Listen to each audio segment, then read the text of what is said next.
स्कंद पुराण के अनुसार गंगा दशहरा के दिन व्यक्ति को किसी भी पवित्र नदी में स्नान, ध्यान और दान करने जाना चाहिए। इससे उसे अपने सभी पापों से मुक्ति मिल जाती है। यदि कोई व्यक्ति पवित्र नदी तक नहीं पहुंच सकता है, तो उसे अपने घर में पास की नदी पर स्नान करना चाहिए। ज्येष्ठ शुक्ल पक्ष की दशमी को संवत्सर का मुख कहा गया है, इसलिए इस दिन दान और स्नान का अत्यधिक महत्व है। वराह पुराण के अनुसार ज्येष्ठ शुक्ल दशमी के दिन बुधवार को गंगा स्वर्ग से हस्त नक्षत्र में पृथ्वी पर आई थी। इस पवित्र नदी में स्नान करने से 10 प्रकार के पाप खत्म हो जाते हैं। गंगा दशहरा पूजा विधि।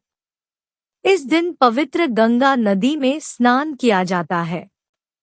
यदि कोई व्यक्ति वहां जाने में असमर्थ है, तो वह गंगा का ध्यान करते हुए अपने घर के पास एक नदी या तालाब में स्नान कर सकता है।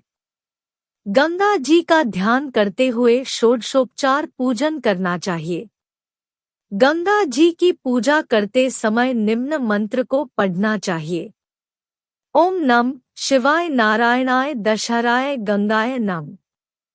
इस मंत्र के बाद ओ नमो भगवते श्री हरि हरि हरि हरि हरि हरि मील मिली गंगे माँ पावे पावय स्वाहा मंत्र का 5 पुष्प अर्पित करते हुए गंगा को धरती पर लाने के लिए भागीरथी के नाम की पूजा करनी चाहिए। इसके साथ ही गंगा के उद्गम स्थल को भी याद किया जाना चाहिए। गंगा जी की पूजा में सभी चीजें 10 प्रकार की होनी चाहिए। 10 प्रकार के फूल, 10 गंध, 10 दीपक, 10 प्रकार के नैवेद्य, 10 पान के पत्ते, 10 प्रकार के फल होने चाहिए। यदि कोई व्यक्ति पूजा के बाद दान करना चाहता है, तो वह 10 प्रकार की चीजें भी करता है, तो यह अच्छा है, लेकिन जौ और तिल का दान 16 मुट्ठी में करना चाहिए। 10 ब्राह्मणों को दक्षिणा भी दी जानी चाहिए। गंगा नदी में स्नान करते समय 10 बार डुबकी लगानी चाहिए। गंगा दशहरा का महत्व। भागीरथी की तपस्या के बाद जिस दिन गंगा माता धरती पर आती है, ज्येष्ठ शुक्ल पक्ष का 10वां दिन था। गंगा दशहरा के रूप में पूजा करने से पृथ्वी पर गंगा माता के अवतरण के दिन का पता चला। इस दिन जो व्यक्ति गंगा नदी में खड़े होकर गंगा स्तोत्र का पाठ करता है, उसे उसके सभी पापों से मुक्ति मिल जाती है। स्कंद पुराण में दशहरा नाम का गंगा स्तोत्र दिया गया है। गंगा दशहरा के दिन भक्तों को दान करने वाली चीजों की संख्या 10 होनी चाहिए और जिन चीजों के साथ वे पूजा करते हैं, उनकी संख्या भी 10 होनी चाहिए। ऐसा करने से शुभ फलों में अधिक वृद्धि होती है। गंगा दशहरा की कहानी। इस दिन सुबह स्नान, दान और पूजा के बाद कथा भी सुनी जाती है। प्राचीन काल में अयोध्या का राजा सगर था। महाराजा सगर के 60,000 पुत्र थे। एक बार सागर महाराज ने अश्वमेध यज्ञ और अश्वमेध यज्ञ अश्व प्रदर्शन करने के बारे में सोचा, छोड़ दिया। राजा इंद्र इस यज्ञ को विफल करना चाहते थे और उन्होंने अश्वमेध के घोड़े को महर्षि कपिल के आश्रम में छिपा दिया। राजा सगर के 60,000 पुत्र इस घोड़े को खोजने आश्रम में पहुंचे और घोड़े को देखते ही चोरों ने शोर मचाना शुरू कर दिया।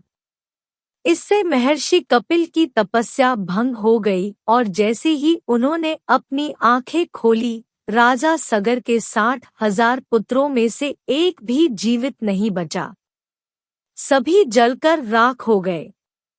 राजा सागर, उसके बाद अंशुमान और फिर महाराज दिलीप, तीनों ने राक्षसों की मुक्ति के लिए घोर तपस्या की ताकि वे गंगा को पृथ्वी पर ला सके, लेकिन सफल नहीं हो सके और अपने प्राण त्याग दिए। गंगा को लाना पड़ा क्योंकि अगस्त्य ऋषि ने पृथ्वी का सारा पानी पी लिया था और पूर्वजों की शांति और बलिदान के लिए कोई नदी नहीं बची थी। महाराजा दिलीप के पुत्र भागीरथ ने गंगा को धरती पर लाने के लिए कठोर तपस्या की और एक दिन ब्रह्मा जी उनकी तपस्या से प्रसन्न होकर भागीरथ से वर मांगने को कहा। तब भगीरथ ने गंगा जी को अपने साथ धरती पर ले गए।